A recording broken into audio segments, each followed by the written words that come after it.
मेरे चैनल बोलती कहानियाँ बाय ममता भट्ट में आपका स्वागत है। नमस्कार दोस्तों, कैसे हैं आप सब।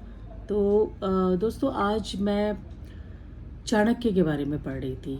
चाणक्य नीति, चाणक्य जैसा बनो, इस तरह के जो शब्द हैं या डायलॉग है बहुत कॉमन है। और जब भी किसी को एक उपदेश दिया जाता है, चाहे वो पेरेंट्स की तरफ से होता है, चाहे कभी कोई बड़ा आपके लाइफ में आपको ये बोलता हुआ सुनाई दे कि चाणक्य के जैसा बनो, तो आपने कभी खुद जानने की कोशिश की ऐसा क्यों कहा जाता है और कौन है ये चाणक्य। और आज तक मतलब उस जमाने से यानी कि ऐतिहासिक समय से लेके आज तक सिर्फ चाणक्य का ही उदाहरण क्यों दिया जाता है ज़्यादा, और क्या उनके बदले कोई और नहीं आया। तो कभी इच्छा होती है आपकी, मुझे बहुत इच्छा हुई और आजकल इसीलिए मैं चाणक्य नीति पढ़ रही हूँ। तो पढ़ते पढ़ते इतना मेरे को मतलब अच्छा लगने लगा कि मुझे लगा कि उनकी कुछ बातें मुझे आप तक भी पहुंचानी चाहिए। और इसके लिए मैंने सोचा कि चलिए मैं आपको इंट्रोड्यूस करती हूँ। और मैं कोई भी चीज़ गलत नहीं बोलना चाहती, इसलिए पढ़ के ही आपको सुनाऊंगी। तो थोड़ा सुनते हैं चाणक्य के बारे में। शुरू करती हूँ मैं आपसे। तो चाणक्य नीति के बारे में आज हम जानेंगे। आचार्य चाणक्य की गिनती भारत के श्रेष्ठ विद्वानों में की जाती है। ये एक कुशल राजनीतिक यानी कि पॉलिटिशियन, कूटनीतिक और रणनीतिकार होने के साथ ही अर्थशास्त्र यानी कि इकोनॉमिक्स के बहुत बड़े ज्ञाता थे। परेशानियों से बचने के लिए अक्सर लोग चाणक्य नीति को अपनाते हैं। समझ रहे हैं ना क्या कहा था मैंने। तो चाणक्य के नीति शास्त्र में जीवन के पहलुओं की समस्याओं से जुड़े सूत्र हैं, जिन्हें अपनाकर लोग अपनी परेशानियों का निवारण करते हैं। दूसरे शब्दों में कहें तो चाणक्य नीति मुसीबतों का रामबाण इलाज है। अब तो आप जरूरी पढ़िएगा इसे। आचार्य चाणक्य ने नीति शास्त्र में निजी जीवन से लेकर नौकरी, व्यापार और रिश्तों से जुड़े सभी पहलुओं पर अपने विचार साझा किए हैं। एक तरह से देखा जाए तो उसने हर बात को इसमें कवर किया है। नीति शास्त्र में बताई गई बातें अक्सर लोगों को कठोर लगती हैं, लेकिन ये बातें व्यक्ति को सही और गलत का मार्ग बताती हैं। आज हर व्यक्ति जीवन में अपनी इच्छा अनुसार सफलता पाना चाहता है और ऐसा ना होने पर वह जीवन के प्रति निराशा व्यक्त करने लगता है। अक्सर होता है दोस्तों, हम देखते हैं कि हम अपने अपने ऑफिस में बैठे हैं या अपने घर में बैठे हैं, हम किसी को बढ़ता हुआ देख रहे हैं तो उसमें हम खुश होने के बजाय दुखी होने लगते हैं। क्यों? क्योंकि उसकी लाइफ को हम अपनी लाइफ से कंपेयर करने लगते हैं। जब भी आपको ऐसा फील हो तो आप चाणक्य की नीति को जरूर पढ़ने का प्रयास करें, तो मुझे लगता है आपको इसमें आंसर्स मिलेंगे। मैंने पहले भी आपको कहा है कि गीता ऐसी हमारी कुछ अच्छे धार्मिक शास्त्र हैं जिनको पढ़ने के बाद आपको जीवन के बिल्कुल इस समय जो आपके साथ हो रहा है उसके प्रश्नों के उत्तर साक्षात मिलेंगे। तो ऐसी पुस्तकों को पढ़ने की आदत डालिए और उनमें जो भी बातें आपको कही गई है उसको अपनाइए। तो आगे पढ़ते हैं।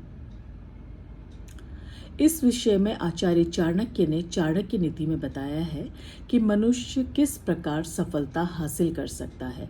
आइए जानते हैं चाणक्य नीति की इन अनमोल बातों के बारे में। तो सबसे पहला जो उनका पॉइंट है, सबसे पहला उन्होंने क्या बात बोली है, अपनी कमजोरी किसी को ना बताएं। थोड़ा सा झटका लगा ना, क्योंकि हम सबसे पहले लोगों से अपनी कमजोरियां डिस्कस करते हैं। मुझे याद है कि जब मैं नौकरी में ब्रेक के बाद जाती हूँ तो सबसे पहले मैं वहाँ जाती कि लोग मुझे जज ना करें, मैं उनको बोल देती हूँ कि देखो भाई, मैं गैप के बाद आई हूँ, मैं इस बीच बिल्कुल कोई भी ऑफिशियल काम नहीं कर रही थी, इसलिए मुझे रीडू करना होगा, मुझे दोबारा से सब कुछ लर्न करना होगा। और पता है क्या होता है, लोग आपको लाइटली लेना शुरू कर देते हैं। आपने एक तरह से सरेंडर कर दिया तो लोग इस चीज़ को आपकी अच्छाई मानने के बजाय ये समझने लग जाते हैं कि ओ, इनको तो कुछ आता ही नहीं है। तो ये तो बिल्कुल साक्षात मेरे साथ हुआ है, इसलिए चलिए मैं इसका आंसर जरूर ढूंढना चाहूँगी। तो चाणक्य कहते हैं आमतौर पर लोग अपनी कमजोरी अपने करीबियों को बता देते हैं, जिसका परिणाम केवल दुख होता है। आचार्य चाणक्य के अनुसार मनुष्य को अपनी कमजोरियां किसी को भी नहीं बतानी चाहिए। ऐसा करने पर सामने वाला व्यक्ति उस कमजोरी को किसी के सामने उजागर कर सकता है। सुन रहे हैं आप? देखिए, बिल्कुल सत्य कहा है उन्होंने। दूसरी बात, सोच समझ कर खर्च करें। ये है आज की युवा पीढ़ी के लिए बहुत ज़रूरी। देखते हैं इसमें वो क्या कहना चाह रहे हैं। तो आचार्य चाणक्य के अनुसार इंसान को भविष्य के लिए हमेशा धन संचय करना चाहिए, यानी कि सेविंग करना बहुत ज़रूरी है। ऐसा करने से आप किसी भी मुश्किल का सामना कर सकते हैं। इसलिए धन घर में संग्रह होना अति आवश्यक है। इसलिए हमेशा धन को बहुत ही सोच विचार करके खर्च करें, जितना हो सके उसको सेव करें, उसका संचय करें। ठीक है। फिर आगे क्या कह रहे हैं, उनका पॉइंट है तीसरा, बहुत अच्छा सा एक पॉइंट है, मूर्ख लोगों से विवाद ना करें। कमाल का टॉपिक। कितनी बार बहुतों ने समझाई है ये बात कि आप मूर्ख लोगों से जब विवाद करने लग जाते हैं ना, यानी कि डिबेट करने लग जाते हैं, बहस करने लग जाते हैं, उसका एंड कुछ नहीं होता। वो जैसे एक कहावत कही जाती है ना कि वो कीचड़ में अगर आप पत्थर फेंकोगे तो क्या होगा, कीचड़ आप ही के ऊपर आएगी। हम कुछ इस तरीके से एग्जाम्पल देते हैं। तो यहाँ चाणक्य कह रहे हैं कि मूर्ख लोगों से ना करे विवाद। मतलब आचार्य चाणक्य के अनुसार कभी भी मूर्ख से विवाद नहीं करना चाहिए। ऐसा करने से केवल आपका ही नुकसान होता है, साथ ही इससे आपकी छवि पर भी बुरा असर पड़ता है। कैसे? क्योंकि आप मूर्खों के साथ दोस्ती करेंगे तो उनका असर आप पे आएगा ही आएगा। तो इसीलिए मूर्खों से जितना हो सकता है ना दूर रहे। दूसरा, ऐसे लोगों पर ना करे विश्वास। कैसे लोगों पर? आचार्य चाणक्य के अनुसार आपकी बातों को अनसुनी करने वाले लोग विश्वास के योग्य नहीं होते। आपने कई बार देखा होगा दोस्तों कि आप कई बार अपनी कोई बात किसी से कहना चाह रहे हैं सामने वाले से, वो आपके सामने बैठा है या बैठी है, और उसका आँख मुंह सब आप ही को देख रहे हैं वो पूरी तरह से, लेकिन उनका ध्यान बिल्कुल उनके जेस्चर से, उनके बॉडी लैंग्वेज से आपको इस चीज़ का पूरा आभास हो जाएगा कि वो आपकी बात बिल्कुल नहीं सुन रहे हैं। तो जहाँ आपको ये आभास हो जाए ना, उसी क्षण बोलना बंद कर दीजिए। मत दीवारों से बात कीजिए, क्योंकि आपकी बात को कोई ना सुन रहा है ना समझ रहा है, और आप क्या कर रहे हैं, अपनी शक्ति और अपने इमोशंस को पूरी तरह से किसी ऐसे व्यक्ति के ऊपर वेस्ट कर रहे हैं जो आपको इस लायक समझ ही नहीं रहा कि वो आपकी बात सुने। तो क्या कह रहे हैं आचार्य जी? आचार्य जी कह रहे हैं कि ऐसे लोगों से बिल्कुल, इन लोगों पे विश्वास मत करिए।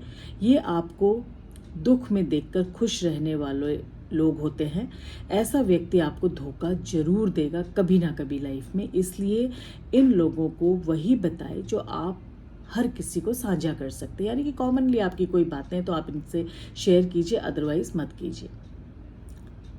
ये पॉइंट भी मुझे बहुत अच्छा लग रहा है जो नेक्स्ट आ रहा है, कि किसी को ना बताए अपना लक्ष्य। क्या होता है कि मैंने कुछ सोचा, मैंने सोचा कि हाँ मैं ना एक किताब लिखूंगी अब, या मैंने सोचा हाँ अब मैं कल से योगा करना शुरू कर दूंगी सुबह 4 बजे। मैंने वो शुरू किया या नहीं किया वो तो बहुत बात की बात है, लेकिन मैंने उसको 10 लोगों के साथ शेयर कर लिया। क्या फ़ायदा हुआ? हाँ, मैंने पहले ही अपने बारे में लोगों को सब बता दिया, सारा कुछ शेयर कर लिया। उसके बाद अगर तो मैं कर पाई बहुत अच्छी बात है, लेकिन अगर मैं नहीं कर पाई तो इससे ज़्यादा शर्म की कोई बात नहीं। तो ऐसी स्थिति अपनी लाइफ में आने ही ना दे। पहले जो आपने सोचा है उसको कर लीजिए, सफलता की सीढ़ी को चढ़ लीजिए, और उसके बाद लोगों को शेयर कीजिए, तो इसका इफेक्ट दूसरा ही होता है। तो आचार्य जी कहते हैं कि अपने लक्ष्य को किसी के सामने व्यक्त नहीं करना चाहिए, इससे लोग आपके रास्ते में अड़चन पैदा कर सकते हैं। चाणक्य नीति के अनुसार व्यक्ति की सफलता उसके परिश्रम, रणनीति और समय प्रबंधन पर निर्भर करती है। राइट? इसके बाद हम बात करते हैं कि चाणक्य नीति के अनुसार अगर आप देखें तो उन्होंने हर पल हर पॉइंट पे आपको कुछ ना कुछ अच्छा बताने का प्रयास किया है, और उसके लिए उन्होंने बहुत सारे श्लोक भी लिखे हैं। तो उन श्लोकों को अगर मैं आपको हिंदी में बताऊं तो 4 श्लोक उनके बहुत फेमस हैं, जिसमें से पहला है कि आचार्य चाणक्य का मानना है कि मूर्ख शिष्य को उपदेश देने से कोई लाभ नहीं होता। सोच समझकर उपदेश दें लोगों को, वो वही करता है जो उसका मन कहता है। यहाँ मूर्ख शिष्य से तात्पर्य उनका ऐसे लोगों से अपने आगे किसी मतलब ऐसे लोगों से जो किसी की सुनना ही नहीं चाहते। आप कुछ भी कहते रहिए, बस उन्होंने जो कह दिया वो कह दिया और वो वही करेंगे, चाहे उसका परिणाम उन्हें भुगतना पड़े। लेकिन उनके अंदर इतनी ईगो होती है, इतना बड़प्पन तो नहीं कहूँगी, मतलब इतना वो अपने आप को बड़ा समझते हैं, इतना ज्ञानी समझते हैं कि वो आपकी कोई बात सुनना नहीं चाहते। तो ऐसे लोगों के आगे अपना टाइम वेस्ट ना करें, ऐसों को आप उपदेश मत दीजिए। जो लोग किसी की बात नहीं सुनते हैं, उन्हें किसी प्रकार का ज्ञान देना अपना समय व्यर्थ करने के समान है। और जो लोग ऐसे मूर्खों के पीछे अपना समय नष्ट करते हैं, वे सदैव कष्टों से घिरे रहते। देख रहे हैं कितनी अच्छी बात करिए। अब ये जो बातें हैं इनको आप याद करिए कि आपकी लाइफ में क्या कुछ ऐसा हो रहा है। मेरी लाइफ में तो बहुत कुछ ऐसा हो रहा है, तो मुझे बहुत अच्छा लग रहा है। अब महिलाओं के बारे में भी उन्होंने कुछ बातें कही है, देखते हैं क्या कहा है। तो आचार्य चाणक्य ने ऐसी महिलाओं को भी गलत माना है जो सिर्फ अपनी चलाती हैं, घर में किसी और की सुनना ही नहीं चाहती, यानी कि डोमिनेटिंग वुमेन, एक होती ना, कहते हैं वो बस मेरी सुनो और किसी की नहीं सुनो।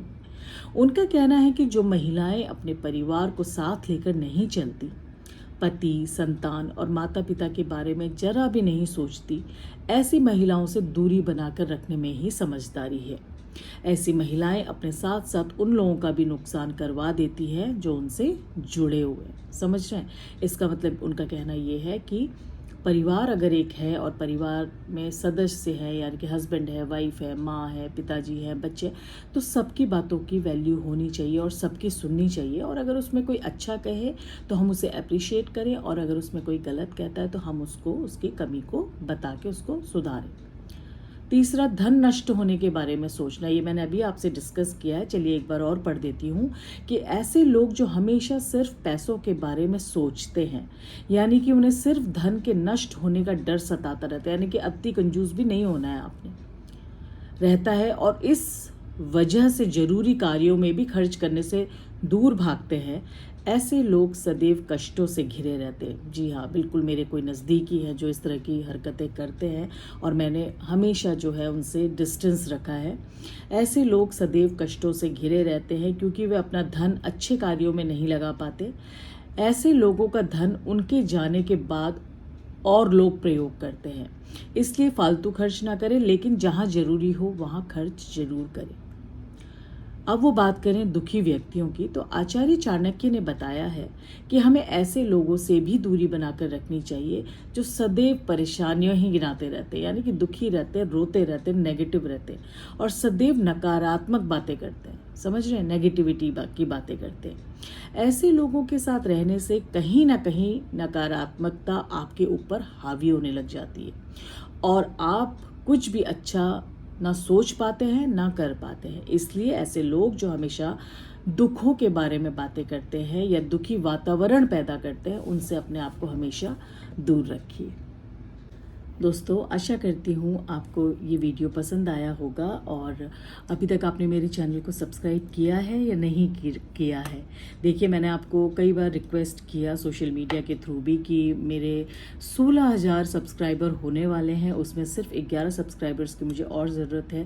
प्लीज़ मुझे सपोर्ट कीजिए और उसको 16,000 तक पहुँचाइए, क्योंकि देखिए मैं बहुत मेहनत कर रही हूँ। मैं ऑफिस का काम भी करती हूँ, घर के काम भी करती हूँ, और साथ साथ में मुझे हर समय मेरे माइंड में ये चीज़ रहती है कि मुझे वीडियो अपलोड करना है, मुझे आपसे जुड़े रहना है। हाँ, ये मेरा शौक़ है, मैं पसंद करती हूँ आप लोगों से जुड़ के रहना। कहीं ना कहीं मेरा स्वार्थ है इसमें, लेकिन आपको भी तो अच्छा लगता है ना, तभी आपके व्यूज़ भी मुझे दिख रहे हैं, आपके कमेंट भी मुझे मिलते हैं, मुझे बहुत अच्छा लगता है। मैं जो करना चाह रही थी लाइफ में वो मैं कर चुकी हूँ, तो अब इसको आगे बढ़ाने में मुझे प्लीज़ सपोर्ट कीजिए, क्योंकि एक यूट्यूबर के लिए आप लोगों के व्यूज़ और आप लोगों के कमेंट बहुत मायने रखते हैं, और सब्सक्राइबर तो जितने बढ़े उतना अच्छा है। फिलहाल आपसे विदा लेती हूँ, फिर मिलूंगी आपसे एक नई कहानी के साथ। तब तक के लिए नमस्कार।